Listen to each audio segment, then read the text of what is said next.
ಅಮಕ್ರು ಅವಳನ್ನ ಹತ್ತೆ ನನ್ನ ಅಡ್ಡಕ್ಕೆ ಬಂದು ನನಗೆ ಚಮಕ. ಸರಿ, ಮುಂಚೆನೆ ಹೇಳಕ್ ಆಗ್ಲಿಲ್ವಾ? ಹೌದು, ಏನ್ ಕೆಲ್ಸ ಆಗ್ಬೇಕಿತ್ತು? ಯಾರನ್ನ ಎತ್ಬೇಕು? ಹೇಳ್ತೀನಿ. ಹಲೋ, ಬಲ್ವಂತವಾಗಿ ಅವಳ ಜೊತೆ ಫೋನಲ್ಲಿ ಮಾತಾಡ್ಸಿದ್ದು ಅಲ್ದೆ ನಾನು ಅವಳಿಗೋಸ್ಕರ ಬಿಕಾರಿ ತರ ಗೇಟ್ ಅಲ್ಲಿ ಕಾಯ್ತಿದ್ದೆ ಅಂತ ಹೇಳ್ತೀರಾ? ನೀನು ಕೇಟ್ ಹತ್ರ ಹಾಗಿದ್ರೆ ಗಾದೆ ಅಲ್ವಾ? ನೋಡಿ, ಹೆತ್ತ ತಂದೆ ತಾಯಿ ಯಾರು ಅಂತ ಗೊತ್ತಿಲ್ಲದಿರೋ ಹುಡುಗಿ ತನ್ನ ಸಾಕು ತಾಯಿ ಜೈಲಲ್ಲಿದ್ದಾರೆ, ತನಗೆ ಅಂತ ಯಾರು ಇಲ್ಲ ಅನ್ನೋ ಒಂದು ಅನುಕಂಪದಲ್ಲಿ ಏನೋ ಸಾಧಿಸ್ತಿದ್ದಾಳೆ. ಜೊತೆಲಿ ನಿಂತ್ಕೊಂಡು ಆದ ಸಹಾಯ ಮಾಡೋಣ ಅಂತ ನಾನು ಹೆಲ್ಪ್ ಮಾಡದೆ ಬಿಟ್ರೆ, ಈ ಒಂದು ವಿಚಾರಕ್ಕೆ ನೀವು ಪ್ರೀತಿ ಅನ್ನೋ ಬಣ್ಣ ಹಚ್ಚೋದಕ್ಕೆ ಬಂದ್ರೆ ಸರಿ ಇರಲ್ಲ. ಐತೆ ನೀನೇನೇ ಹೇಳಪ್ಪ, ನನಗೆ ಭೂಮಿ ಬಗ್ಗೆ ಯಾಕೋ ತುಂಬಾ ಚಿಂತೆ ಆಗುತ್ತೆ. ಯಾಕೆ? ನಾಳೆ ಟ್ರೈನಿಂಗ್ ಅಲ್ಲಿ ಆಯ್ಕೆಯಾಗಿ ಮತ್ತೆ ತಿರ್ಗಾ ಪೊಲೀಸ್ ಆದ್ರೆ, ಪೊಲೀಸ್ ಆಗಿ ಇನ್ಯಾವುದೋ ಊರಿಗೆ ಅಕಸ್ಮಾತ್ ಇದೇ ಊರಿಗೆ ಬಂದ್ರು ಕೂಡ ಇಲ್ಲಿ ಪೋಸ್ಟಿಂಗ್ ಆಗ್ಲಿಲ್ಲ ಅಂದ್ರೆ ನಾ ಹೇಳ್ತಿದ್ರೆ ಇದು ದೂರದಲ್ಲೋ ಉತ್ತರ ಕರ್ನಾಟಕ, ಬೆಳಗಾಮು, ಆ ಕಡೆ ಕುಂದಾಪುರನೋ, ಉಡುಪಿನೋ, ಹಾಗೆ ನಾವು ಅವಳು ಯಾವುದೇ ಊರಿಗೆ ಹೋದ್ರು ನಿನ್ನ ಸಂಪರ್ಕದಲ್ಲಿ ಇರ್ಬೇಕು ಅಂದ್ರೆ ಯಾವಾಗಲೂ ಅವಳು ನಿನ್ನ ಮುಂದೆ ಬಂದು ನಿಲ್ಲಬೇಕು ಅಂದ್ರೆ ನನ್ನ ಕಡೆ ಒಂದು ಕೊಡುವಿದೆ. ಭಾಗ್ಯಮ್ಮನಿಗೆ ಬೇಲ್ ಕೊಡಿಸ್ಬೇಕು. ಅಕಸ್ಮಾತ್ ನೀನೇನಾದ್ರೂ ಬೇಲ್ ಭಾಗ್ಯಮ್ಮ ಬಿಡುಗಡೆ ಹೊರಗಡೆ ಬರ್ತಾರೆ, ಅವ್ರು ಬಿಡುಗಡೆಯಾಗಿ ಬಂದ್ರೆ ಭೂಮಿ ನಿಮಗೆ ಶಾಶ್ವತವಾಗಿ ಟಾಟಾ ಬಾಯ್ ಹೇಳಿ ಅವ್ರನ್ನ ಅವ್ರ ಊರಿಗೆ ಕರ್ಕೊಂಡು ಹೋಗ್ಬಿಡ್ತಾರೆ. ಅಕಸ್ಮಾತ್ ನೀನು ಬೇಲ್ ಕೊಡಿಸ್ದೆ ಹೀರಿಂಗ್ ನೆಪದಲ್ಲಾದ್ರೂ ಕೂಡ ಭೂಮಿ ಯಾವಾಗ್ಲೂ ನಿನ್ನ ಕಣ್ಣೆದ. ಇದಕ್ಕಿಂತ ಅದ್ಭುತ ಇನ್ನೊಂದು. ನಿಧಾನಕ್ಕೆ ಇಬ್ರು ನೀವು ಒಂದೇ ಬೋಟಲ್ಲಿ ಪ್ರಯಾಣ. ಸತ್ಯನ ಬಾಕಿ ಮುಂದೆ ನಾನು ಬೇಡಿ ಕೊಡ್ಸಿದ ಅಂದ್ರೆ ಭೂಮಿ ನನಗೆ ನಿಜವಾಗ್ಲೂ ಆಗ 100 ಸತ್ಯ ಖಂಡಿತ. ಅಂದ್ರೆ ಬಾಕಿಯಮ್ಮ ಜೈಲಲ್ಲಿರದೆ ನನಗೂ ಭೂಮಿಗೂ ಒಳ್ಳೇದು. ನೀನು ನಾನು ಹೇಳಿದಾಗೆ ಫಾಲೋ ಮಾಡು. ಏನಾಯ್ತು? ನಾನು ಭೂಮಿಗೆ ಭಾಗ್ಯಮ್ಮನ್ನ ಹೊರಗಡೆ ಕರ್ಕೊಂಡ್ ಬರ್ತೀನಿ ಅಂತ ಮಾತು ಕೊಡ್ತೀನಿ. ಪ್ರೀತಿ ಪ್ರೇಮಕ್ಕೋಸ್ಕರನೋ ಅಥವಾ ನನ್ನ ಕಾಂಟ್ರಾಕ್ಟ್ ಮಧ್ಯೆ ಅವ್ರು ಸೈನ್ ಹಾಕ್ಬೇಕು ಅನ್ನೋ ಕಾರಣಕ್ಕೂ ಅಲ್ಲ. ಈ ಕೇಸಿನ ಐಒ ಆಗಿ ಅವ್ರ ತಾಯಿದು ಯಾವುದೇ ಕಾರಣಕ್ಕೂ ತಪ್ಪಿಲ್ಲ ಅಂತ ಹೇಳಿದ್ರೆ ಅವ್ರನ್ನ ಹೊರಗಡೆ ಕರ್ಕೊಂಡ್ ಬರ್ತೀನಿ ಅಂತ ಹೇಳಿದ್ದೆ ಸತ್ಯ. ಏನಂದ್ರೆ ಅವ್ರ ತಾಯಿಗೆ ಬೇಲ್ ಕೊಡ್ಸೋದ್ ಬೇಡ, ನಮ್ಮ ಸ್ವಾರ್ಥಕ್ಕೋಸ್ಕರ ಒಬ್ರನ್ನ ಜೈಲಲ್ಲೇ ಕೊಳೆಯೋ ಹಾಗೆ ಮಾಡೋದು ಎಷ್ಟು ಸರಿ ಸತ್ಯಣ್ಣ? ಮಾತ್ಗೂ ಭೂಮಿ ನನ್ ತಂಗಿ ಅಂತ ಹೇಳ್ತಿರ್ತಿರಲ್ಲ, ಆ ತಂಗಿ ಸಾಕು ತಾಯಿ ಜೈಲಲ್ಲಿ ಕೊಳೆಯೋದು ನಿಮ್ಗೆ ಎಷ್ಟು ಸರಿ ಅನಿಸ್ತಿದೆ ಸತ್ಯನ? ಅಲ್ಲ, ನಮ್ಮಿಬ್ರನ್ನ ಒಂದ್ ಮಾಡ್ಬೇಕು ಅನ್ನೋ ಉದ್ದೇಶದಲ್ಲಿ ನೀವ್ ಏನ್ ಮಾತಾಡ್ತೀರ ಅಂತ ಸ್ವಲ್ಪ ಅನ್ನೋದು ಅರ್ಥ ಆಗ್ತಿದ್ಯಾ ನಿಮ್ಗೆ? ನೀನು ನನ್ನ ತಪ್ಪು ತಿಳ್ಕೊತಿದ್ಯಾ? ಇಲ್ಲ, ನೀವ್ ತಿಳ್ಕೊಂಡಿರೋದೇ ತಪ್ಪು ಅಂತ ಹೇಳ್ತೀನಿ ಸತ್ಯನ. ನೀವ್ ತಿಳ್ಕೊಂಡಿರೋದೇ ತಪ್ಪು ಅಂತ ಹೇಳ್ತಿದ್ದೀನಿ. ಅಧಿಕಾರದಲ್ಲಿರೋ ಪೊಲೀಸ್ ಆಫೀಸರ್ ಆಗಿ ನನ್ನ ಏರಿಯಾ ಲಿಮಿಟ್ ಅಲ್ಲಿ ಯಾವ್ದೇ ಒಬ್ಬ ಸಿವಿಲಿಯನ್ಗೂ ಅನ್ಯಾಯ ಆಗ್ಬಾರ್ದು ಅಂತ ಈ ಕಾಕಿ ಹಾಕಿದೀನಿ ಸತ್ಯನ. ಅಂತದ್ರಲ್ಲಿ ನನ್ನ ನಂಬ್ಕೊಂಡು ನನ್ನ ಮನೆ ಕಾಲಿಟ್ಟವಳು ಭೂಮಿ, ಅವಳಿಗೆ ಹೇಗ್ ದ್ರೋಹ ಮಾಡೋದ್ ನೋಡ್ಲಿ? ಇಲ್ಲ ಸತ್ಯನ, ಇದು ತುಂಬಾನೇ ದೊಡ್ಡದು. ಈ ಮಾತನ್ನ ಬೇರೆ ಯಾರು ಮಾತಾಡಿತ್ತು ಅಂತ ಹೇಳಿದ್ರೆ ಇಷ್ಟೊತ್ತಿಗೆ ಕತೆ ಬೇರೆನೆ ಆಗಿರ್ತಾ ಇತ್ತು ಸತ್ಯನ. ದಯವಿಟ್ಟು ಇನ್ನೊಂದ್ಸಲಿ ನೀವೇನ್ ಮಾತಾಡ್ತೀರ ಅದನ್ನ 4 ಸಲ ಯೋಚನೆ ಮಾಡಿ ಅದಾದ್ಮೇಲೆ ನನ್ನ ಹತ್ರ ಮಾತಾಡಿ. ತಪ್ಪು ಇದರಲ್ಲಿ ನಮ್ದೆ ತಪ್ಪು, ನಾನು ಒಪ್ಕೋತೀನಿ. ದಯವಿಟ್ಟು ನೀನ್ ಸಮಾಧಾನವಾಗಿರು. ಹಾಳಾದ ಬುದ್ಧಿ ಸಾದಲ್ಲಿ ಏನೋ ಮಾತಾಡಿಸ್ಬಿಡ್ತೀಯ. ಒಂದು ಮನುಷ್ಯನ ಆಲೋಚನೆಗಳನ್ನೇ ಹಾಳು ಮಾಡ್ಬಿಡು. ನನ್ನ ಉದ್ದೇಶ ಹಾಗಿರ್ಲಿಲ್ಲ, ಆದ್ರೂ ಕೂಡ ನೀನು ನೋವು ಮಾಡ್ಬಿಟ್ಟೆ. ಬೇಜಾರ ನೋಡಿ ಸತ್ಯನ, ನಮ್ಮಿಬ್ರ ಮೇಲಿರೋ ಪ್ರೀತಿ ನಿನ್ ಬಾಯಲ್ಲಿ ಈ ತರ ಮಾತು ಬರ್ಸಿದೆ ಅಂತ ನಾನು ನಂಬೋದಕ್ಕೆ ಇಷ್ಟಪಡ್ತೀನಿ. ಆದ್ರೆ ದಯವಿಟ್ಟು ಈ ತರ ಆಲೋಚನೆಗಳು ಇನ್ನೊಂದ್ಸಲಿ ಮಾಡಿದ. ಲಕ್ಷ್ಮಕ್ಕ, ಆಗ್ಲೇ ಟೀ ಕೇಳಿದ್ರೆ ಯಾಕರ್ಲಿಲ್ಲ? ಈಗ ರೆಡಿ ಆಯ್ತು ಸಾಹೇಬ್ರೆ, ಟೀ ಕೊಡ್ಲಾ? ಕೊಡ್ಬಿಟ್ಟು ಹೋಗ್ತೀರಾ? ಇವಾಗ ಕೊಡಿ ಅಂತೆಲ್ಲ ಕೇಳಿದ, ಆಗ್ಲೇ ಯಾಕೆ ಕೊಡ್ಲಿಲ್ಲ ಅಂತ. ಸಾಹೇಬ್ರನ್ನ ತುಂಬಾ ಒಳ್ಳೆಯವರು ಅಂತ ಅನ್ಕೊಂಡಿದೆ. ಆ ಮನೆಹಾಳ್ ಸತ್ಯಣ್ಣನ್ ಜೊತೆ ಸೇರ್ಕೊಂಡು ದಾರಿ ತಪ್ತಾ ಇದ್ದಾರೆ. ಏನ್ ಮಾಡೋದು ಇವಾಗ? ಭಾಗ್ಯಕ್ಕನ್ನ ನೋಡಿದ್ರೆ ಪರ್ಮನೆಂಟ್ ಆಗಿ ಜೈಲಲ್ಲಿ ಉಳ್ಕೊಳ್ಳೋ ಪ್ಲಾನ್ ಬೇರೆ ಮಾಡ್ತಾ ಇದ್ದಾರೆ. ಹೇಗಾದ್ರೂ ಮಾಡಿ ಈ ವಿಷಯ ನಮ್ ಭೂಮಿ ತಿಳಿಸ್ಲೇಬೇಕು. ನಾನು ಈಗಲೇ ಫೋನ್ ಮಾಡ್ತೀನಿ.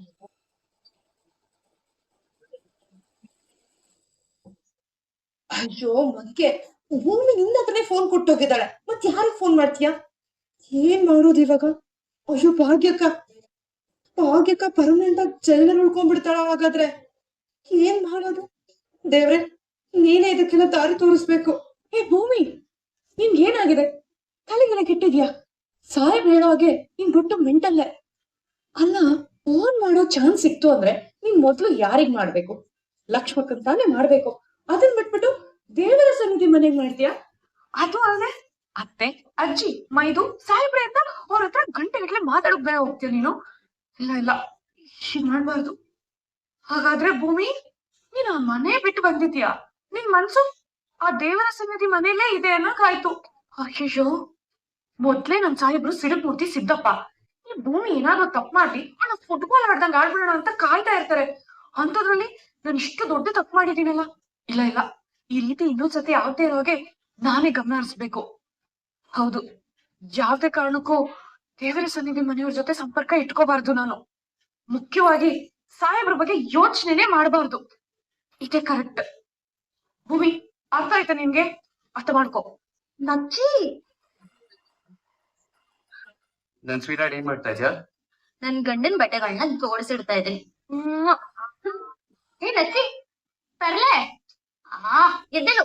ನನ್ ಮುತ್ತು ಕಿಸ್ ಕೊಟ್ಟಾಗ ಮತ್ ಬಸ್ಬಿಟ್ಟು ಅಲ್ಲ, ಈ ಕೆಲ್ಸಗಳನ್ನೆಲ್ಲ ಪಲ್ವಿ ಅಕ್ಕ ಕೇಳಿದ್ರೆ ಅವರೇ ಮಾಡಿರೋರು ತಾನೆ. ನಿನ್ ಮೃದುವಾದ ಕೋಮಲವಾದ ಕೈಗಳನ್ನ ನೋಡ್ಸ್ಕೋಬೇಕಾ? ನಾಳೆ ನಿನ್ ಬರ್ತ್ಡೇ, ನನ್ ವೈಫಿ ಹಾರ್ಟ್ ಟಚ್ ಆಗೋ ತರ ಏನಾದ್ರು ಒಂದ್ ಗಿಫ್ಟ್ ಕೊಡ್ಬೇಕು ಅಂತ ಅನ್ಕೋತಾ ಇದ್ದೀನಿ. ಏನ್ ಬೇಕು ನಿಂಗೆ? ದೇವ್ರು ನನ್ ಕೊಟ್ಟಿರೋ ಬಿಗ್ಗೆಸ್ಟ್ ಗಿಫ್ಟ್ ನೀನು. ಈ ದುಬಾರಿ ಗಿಫ್ಟ್ ಮುಂದೆ ಪ್ರಪಂಚದ ಯಾವ ಗಿಫ್ಟ್ ಆದ್ರೂ ನನಗ್ ವೇಸ್ಟ್. ನನ್ ಕೊನೆ ಉಸಿರಿರೋವರೆಗೂ ನೀನ್ ಯಾವಾಗ್ಲೂ ನನ್ ಜೊತೆಗೆ ಇರು ನಚ್ಚಿ. ಅಂಜು, ನನ್ ಯಾವಾಗ್ಲೂ ನಿನ್ ಜೊತೆಗೆ ಇರು. ಆದ್ರೂ ಬರ್ತ್ಡೇ ಆದ್ಮೇಲೆ ನಿಂಗೆ ಏನಾದ್ರು ಕೊಡ್ಲೇಬೇಕಲ್ವಾ? ನಿಂಗೆ ಏನ್ ಬೇಕೋ ಕೇಳು. ನಂಗೇನು ಬೇಡ ನಚ್ಚಿ. ಅಂಜು, ನೀನ್ ನನ್ನನ್ನ ಗಿಫ್ಟ್ ಕೇಳ್ತಾ ಇದ್ಯ ಅಂಡ್ ಅದನ್ನ ನಾನು ಕೊಡ್ತಾ ಇದ್ದೀನಿ. ಪ್ರಾಣ ಆದ್ರೂ ಪರವಾಗಿಲ್ಲ. ನಚ್ಚಿ ಪ್ಲೀಸ್, ಹಾಗೆಲ್ಲ ಮಾತಾಡ್ಬೇಡ. ನಿಂಗೆ ಏನ್ ಬೇಕೋ ಕೇಳು. ನಾನ್ ಏನ್ ಕೇಳಿದ್ರು ಕೊಡ್ತೀಯ ನಚ್ಚಿ? ಖಂಡಿತ. ಈಗ ಬೇಡ ನಚ್ಚಿ. ಟೈಮ್ ಬಂದಾಗ ನಾನೇ ಕೇಳಿ ಅವಾಗ ನೋ ಅಂತ ಹೇಳ್ದೆ ನನ್ ಮಾತ್ ನಡ್ಸ್ಕೊಡ್ಬೇಕು, ಸರಿನಾ? ಖಂಡಿತ ನಡೆಸ್ಕೊಡ್ತೀನಿ. ನೀನ್ ಏನ್ ಕೇಳಿದ್ರು ಅದನ್ನ ಹಿಂದೆ ಮುಂದೆ ಯೋಚನೆ ಮಾಡ್ದೆ ಅದನ್ನ ನಡೆಸ್ಕೊಡ್ತೀನಿ. Promise? Promise. Thank you Nachchi. ಸರಿ, ನಂಗೆ ಡ್ಯೂಟಿಗೆ ಲೇಟ್ ಆಗ್ತಾ ಇದೆ, ನಾನು ಹೋಗಿ ಬರ್ತೀನಿ. ಸರಿ. ಏನ್ ಸತ್ಯನಾ, ಕೈಯಲ್ಲಿ ಗಿಫ್ಟ್ ಇಟ್ಕೊಂಡು ನಿಂತೀರಾ? ಏನಾರ ಸ್ಪೆಷಲ್ ಅಕೇಶನ್? Occasion special? ಹೌದಪ್ಪ, ಇರುತ್ತೆ ದಿನಕ್ಕೊಂದೊಂದು ಅಕೇಶನ್, ಅದಕ್ಕೆ ತರ್ತೀನಿ. ಅಲ್ಲಪ್ಪ, ಕೆಲಸದಲ್ಲಿ ಬಿಸಿ ಇರ್ತೀನಿ, ನನ್ನ ಕೈಲಾಗಲ್ಲ. ಸತ್ಯನ ನೀವೇ ಹೋಗಿ ಒಂಚೂರು ಗಿಫ್ಟ್ ತಗೊಂಬನ್ನಿ. ಇವತ್ತು ಅಂಜನಾ ಬರ್ತಡೇ ಅಂತ ನೀನ್ ಹೇಳಿದೆ ತಾನೆ? ಸಾರಿ ಸತ್ಯನಾ, ಆಕ್ಚುಲಿ ನನ್ ರಮಣ್ ಮಾವ ಸೆಕ್ರೆಟರಿ ರೋಸಿ ಕೇಸ್ ಇನ್ವೆಸ್ಟಿಗೇಷನ್ ಅಲ್ಲಿ ಮುಳುಗೋಗಿದೆ. ಆಕ್ಚುಲಿ ನನ್ಗೆ ನಿಮ್ಗೆ ಹೇಳಿದ್ದೆ ಅನ್ನೋದೇ ಮರ್ತೋಗಿದೆ. ತಪ್ಪು. ನೀನು ರೋಸಿ ಕೇಸ್ ವಿಷಯವಾಗಿ ಮುಳುಗೋಗಿಲ್ಲ, ಭೂಮಿಯನ್ನು ಬ್ರಹ್ಮಾಂಡದಲ್ಲಿ ಮುಳುಗಿ ನಿಮ್ಗೆ ಎಷ್ಟು ಹೇಳಿದ್ರು ಅರ್ಥ ಆಗಲ್ಲ. ಏನೇ ಟಾಪಿಕ್ ಶುರು ಆಯ್ತು ಅಂದ್ರೆ ಎಂಡ್ ಮಾಡೋದು ನೀವ್ ಇದೇ ಟಾಪಿಕ್ ಅಲ್ವಾ? ಹಳೆ ಟೇಪ್ ರಿಕಾರ್ಡರ್ ಬೆಟರ್ ಸತ್ಯನಾ ನಿಮ್ಗಿಂತ. ಹೇಳಿದ್ದೆ ಹೇಳಲ್ಲ, ನೀವಂತೂ ಅದನ್ನ ಬಿಟ್ಟು ಬೇರೆ ಮಾತಾಡಕ್ಕೆ ಬರಲ್ಲ ನಿಮ್ಗೆ. ಅದೇ ಮಾತಾಡ್ಕೊಂಡಿರ್ಬೇಡಿ ಸತ್ಯನಾ. ಆಯ್ತು. ಭೂಮಿ, ಲೇಟ್ ಆಗ್ತದೆ, ಬಾ ಹೋಗೋಣ. ಬಂಗಾಡಿ ಅಂತ. ಓಯ್, ಯಾಕೆ ಹಂಗೆ ನಿಂತ್ಬಿಟ್ಟೆ? ನೋಡು, ನನಗೆ ದೇವ್ರು ಕಾಲ್ ಕೊಟ್ಟಿಯಾನೆ, ನಡ್ಕೊಂಡು ಹೋಗ್ತೀನಿ, ಆಟೋ ಕೊಟ್ಟಿಯಾನೆ, ಹತ್ಕೊಂಡು ಹೋಗ್ತೀನಿ ಅಂತೆಲ್ಲ ಬಿಲ್ಡಪ್ ತಗೊಂಡ್ರೆ ಸರಿ ಇರಲ್ಲ. ಬಂದ್ ಸುಮ್ನೆ ಹತ್ತೋ. ಇದು ಚೆನ್ನಾಗಾಯ್ತಲ್ಲ. ಏನ್ ಹಂಗ್ ನೋಡ್ತಿದ್ಯಾ? ಮನೆಗೆ ಹೋಗು, ನನ್ನ ನೋಡ್ಬೋದು, ಬಾ ಕುತ್ಕೋ. ಸಾರಿ, ಆಕ್ಚುಲಿ ನಾನೇನೋ ಯೋಚನೆ ಮಾಡ್ಕೊಂಡು ಸಾರಿ. ನೀನೇ ನೋಡ್ತೀರಾ? ಹತ್ತಿ ಗಾಡಿ ಅನ್ಸತ್ಯ. ರೀಸೆಂಟ್ ಆಗಿ ನೀನ್ ಇಷ್ಟೊಂದು ರಿಲ್ಯಾಕ್ಸ್ ಆಗಿರೋದ್ನ ನಾನ್ ನೋಡೇ ಇಲ್ಲ. ಯಾವಾಗ ನೋಡಿದ್ರು ಟೆನ್ಷನ್ ಅಲ್ಲಿ ಓಡಾಡ್ತಾ ಇದ್ದೆ. ಶಾರದಾ ದೊಡ್ಡಮ್ಮನ ನೋಡಿದ್ರೆ ಹೆದರ್ಕೊಳ್ತಾ ಇದ್ದೆ. ಅಜಿತ್ ನ ನೋಡಿದ್ರೆ ಗಡ ಗಡ ಅಂತ ನಡುತ್ತಾ ಇದ್ದೆ. ಸಡನ್ ಆಗಿ ಇಷ್ಟೊಂದು ಕಾನ್ಫಿಡೆಂಟ್ ಆಗಿದ್ಯಾ? ಈ ಬದಲಾವಣೆಗೆ ಏನ್ ಕಾರಣ? ನಾನ್ ಅಂದ್ಕೊಂಡಿದ್ದೆಲ್ಲ ನಡೀತಾ ಇದೆಯಲ್ಲ. What do you mean? I mean, ಇಷ್ಟು ವರ್ಷಗಳು ನಾನು ಹಗಲು ರಾತ್ರಿ ಅಂದ್ರೆ ತಪಸ್ಸಕ್ ಕೂತೋಳ್ ತರ ಇದ್ದಿದ್ ಯಾಕೆ? ನೀನ್ ಈ ಮನೆಗ್ ಸೊಸೆ ಆಗ್ಬೇಕು ಅಂತ ಅದ್ ನಡೀತಾ. ಈ ಮನೆಯಲ್ಲಿ ಕೆಲವರು ನನ್ನನ್ನ ನಂಬದೇ ಇದ್ರು ಮುಟ್ಟಾಳ್ರ ತರ ನೀನ್ ಹಾಕಿದ ಎಮೋಷನಲ್ ಬಿಸ್ಕೆಟ್ಗೆ ಬಲಿ ಬಿದ್ರ. ಇವತ್ತು ಗ್ರ್ಯಾಂಡ್ ಆಗಿ ನಿನ್ ಬರ್ಡೇ ಸೆಲೆಬ್ರೇಷನ್ ನಡೀತಾ ಇದೆಯಾ? ಹೌದು. ನೀನ್ ಸೊಸೆಯಾಗಿ ಹೆಜ್ಜೆ ಇಟ್ಟಾಯ್ತು. ಈ ಮನೆಯಲ್ಲಿ ಒಂದು ಸ್ಥಾನನೂ ಸಂಪಾದಿಸಿದ್ದಾಯ್ತು. ಅಲ್ಲಿಗೆ ನಾನ್ ಅಂದ್ಕೊಂಡಿದ್ದೆಲ್ಲ ಆಯ್ತಾ? ಇನ್ನು ಉಳ್ದಿರೋದು ಈ ಮನೇಲಿರೋರ್ನೆಲ್ಲ ನಿನ್ನ ಬೆರಳು ತುದಿಯಲ್ಲಿ ಕುಣಿಸೋದೊಂದೇ ಬಾಕಿ. ಅದು ಇಷ್ಟಲ್ಲೇ ನಡೆಯುತ್ತೆ. ನೀನ್ ನನ್ನಿಂದ ಏನೋ ಮುಚ್ಚಿಡ್ತಾ ಇದ್ಯಾ. ನೀನ್ ಹೇಳ್ಬಾರ್ದು ಅಂತ ಡಿಸೈಡ್ ಮಾಡಿದ್ರೆ ನಿನ್ನಿಂದ ಬಾಯಿ ಬಿಡ್ಸಕ್ ಆಗಲ್ಲ ಅಂತ ನನಗ್ ಚೆನ್ನಾಗ್ ಗೊತ್ತು. ಟೈಮ್ ಬಂದಾಗ ಹೇಳು ಮಾಮ್, ಪರವಾಗಿಲ್ಲ. ಆದ್ರೆ ವಿಷಯ ಅಂತೂ ಇದೆ ಅಲ್ವಾ ಮಾಮ್? ಯಾರಾದ್ರೂ ನಮ್ಗೆ ಈಗ ನೋಡಿದ್ರೆ ಕಷ್ಟ. ನಾವ್ ಹೋಗನ್ವಾ? S, you right. ಎಲ್ರು ಅಲ್ಲಿ ನಮ್ಗೋಸ್ಕರ ಕಾಯ್ತಾ ಇರ್ತಾರೆ. ಸಂಬಂಧಗಳನ್ನ ಕಟ್ ಮಾಡೋಕ್ ಮುಂಚೆ ಈಗ ಸದ್ಯಕ್ಕೆ ಕೇಕ್ ಕಟ್ ಮಾಡೋಣ. ಕಮ್. ಅಂಜು, ಈಗ ಕೇಕ್ ಕಟ್ ಮಾಡೋ ಟೈಮು, ಬಟ್ ಅದಕ್ಕಿಂತ ಮುಂಚೆ ಅದನ್ನ ಹಚ್ಚು. ಒಂದ್ ನಿಮಿಷ. ಅಪ್ಪ, ಇಲ್ಲಿ ನಿಮ್ಗೆ ಅನ್ಯಾಯ ಅಂತ ಅನಿಸ್ತು. ಏನಪ್ಪ ಅಂತ ಅನ್ಯಾಯ ನಡೀತಾ ಇರೋದು? ಆ ತರ ಇದ್ರೆ ನನ್ಗೆ ಹೇಳಪ್ಪ. ನಾನೇನಾದ್ರೂ ಅನ್ಯಾಯ ಮಾಡ್ತಿದ್ದೀನ? ನೀವ್ ಮಾಡ್ತಿಲ್ಲಪ್ಪ, ನಿಮ್ ಹೆಂಡತಿ ಮಾಡ್ತೀಯ. ಏಯ್, ನಾನೇನೋ ಮಾಡ್ದೆ? ಅಲ್ಲ ನನಗ್ ಮಾತ್ರ ಯಾವಾಗ್ಲೂ ಟೆಸ್ಟ್ ಇರ್ತಾನೆ ಇರ್ತೀರಾ, ನಿನ್ ಲವ್ ನ ಪ್ರೂವ್ ಮಾಡು ಅಂತ ಹೇಳ್ಬಿಟ್ಟು.